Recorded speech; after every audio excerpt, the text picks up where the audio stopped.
మనకి state development ఎవరు చేస్తున్నారు, ఎంప్లాయ్మెంట్ ఎవరు ఇస్తున్నారు ఏంటనేది చూసి మనం చూస్ చేసుకోవాలి. మీరే థింక్ చేయండి, ఎవరు సీఎం ఉంటే బాగుంటుంది, ఎవరు ఎన్నుకుంటే బాగుంటుంది, ఈ 5 years ఎలా జరిగింది పరిపాలన, లాస్ట్ 5 years ఎలా ఉంది, ఒకసారి థింక్ చేసి మన భవిష్యత్ మన చేతిలో ఉంటుంది. రేపు నుంచి మీలో నుంచి ఒక మంచి స్పోర్ట్స్ మ్యాన్ రావచ్చు, మంచి ఆర్టిస్ట్ రావచ్చు, డాక్టర్ రావచ్చు, ఇంజనీర్ రావచ్చు.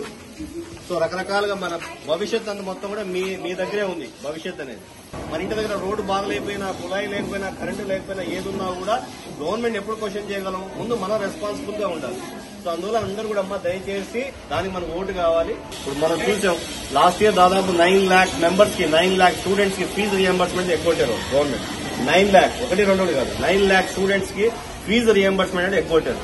అదే చంద్రబాబు నాయుడు గారు ఉన్నప్పుడు విదేశీ విద్య అని బయట విదేశాలు వెళ్ళడానికి కూడా చదువు ఇవ్వడానికి మొత్తం చేశారు. సో ఒక్కసారి మీరు ఆలోచించి ఓటు వేసే ముందు ఎవరు మంచి లీడరు, ఎవరు మంచి సీఎం కాదని బాగా థింక్ చేసి 10 రైట్ సీఎం, రైట్ క్యాండిడేట్ చూస్ చేయాలి. సో దానికి మనకి ఉన్న best option one and only option Chandrababu Naidu గారు ఉన్నారు.